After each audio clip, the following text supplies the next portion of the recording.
this is me, Niata Tusadi, and some people call me as a Sasa, or even Asa, or even Nia. Halo semuanya, halo. Iya, halo. Kakak tolong review film Spotlight tahun 2015. Should I? Okay.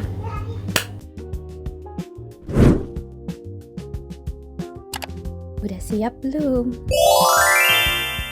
Oke guys, jadi kita akan membahas tentang film Spotlight yang rilis pada tahun 2015 yang disutradarai oleh Tom McCarthy.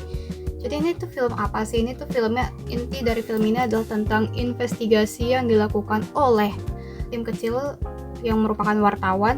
Mereka tuh kerjanya di Boston Globe di Boston, Amerika gitu. Jadi itu adalah intinya teman-teman. Terus mereka investigasi apa? Mereka tuh investigasi sebuah kasus pedofilia. Tapi satu hal yang perlu kalian ketahui adalah bahwa kasus ini merupakan kasus yang terjadi di dunia nyata. Haha. Oke, jadi kalau mau tahu ceritanya, semua ini tuh bermula dari kantor Boston Globe yang kedatangan editor baru yang namanya adalah Marty Baron.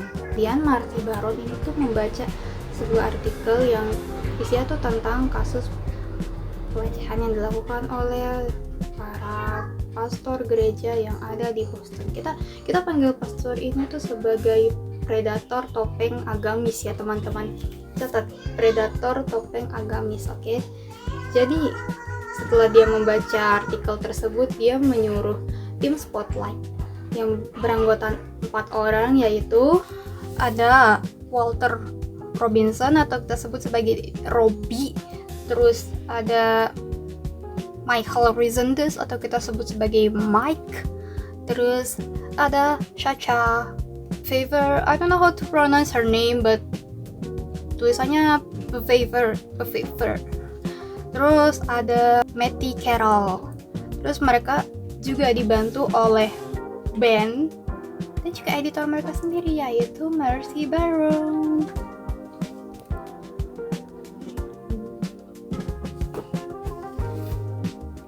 Setelahnya mereka itu memulai investigasi dengan seorang korban yang bernama Phil Savion.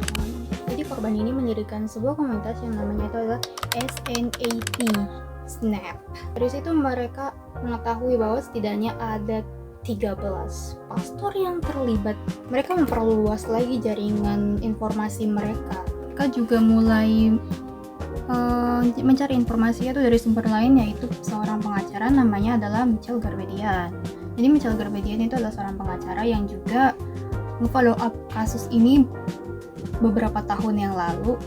Cuma tanggapannya tuh masih ya gitu deh.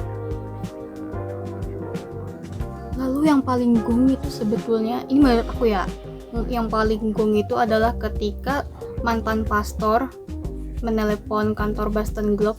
Dia bilang berdasarkan data statistik setidaknya ada 90 pastor predator di Boston yang terlibat dengan kasus ini.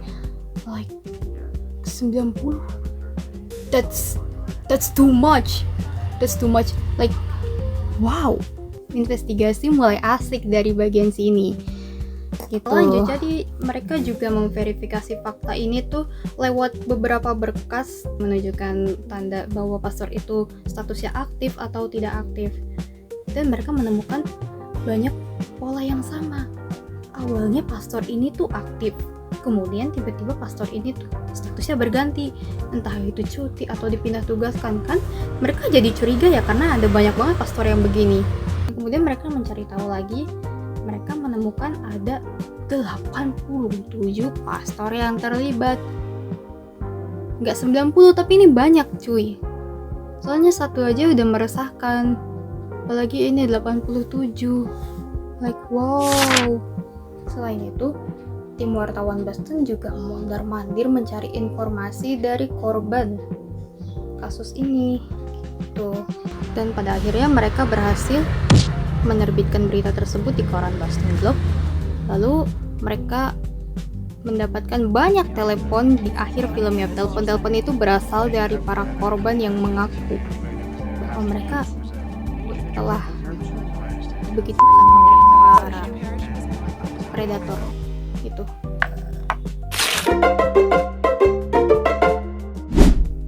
Oke, selanjutnya kita akan membahas tentang kode etik jurnalistik yang ada dalam film tersebut, karena kan film ini tuh sangat erat dengan jurnalis ya.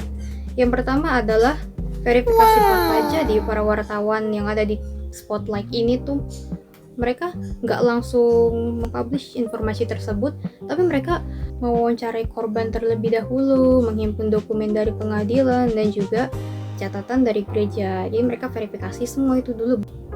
Next, independensi. Jadi mereka itu tetap memberitakan berita tersebut meskipun mereka ditekan sama gereja dan juga lembaga sosialnya dan juga pengacara. Jadi ada satu pengacara yang agak susah nih dia, tapi ada alasan kenapa dia susah diajak kerja sama. Selanjutnya adalah perlindungan sumber. Wartawan di Boston ini menjamin identitas korban dengan tidak memberikan informasi pribadi korban. Selanjutnya adalah hak jawab dan konfirmasi. Sebelum mereka mempublikasikan berita tersebut, mereka mengkonfirmasinya dulu ke Keuskupan Boston, yaitu Cardinal Law. Tapi respon dari Cardinal Law ini tidak mengenakan. Jadi ini screenshotannya.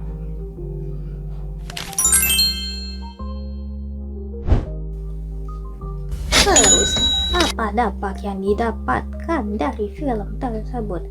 Jadi dampaknya itu yang pertama adalah Cardinal Law ini mengundurkan diri dari Keuskupan Boston pada Desember 2022. Yang kedua adalah tim Spotlight di Boston Globe memenangkan Pulitzer Prize for Public Service tahun 2003 yang merupakan sebuah penghargaan tertinggi jurnalis Amerika Serikat.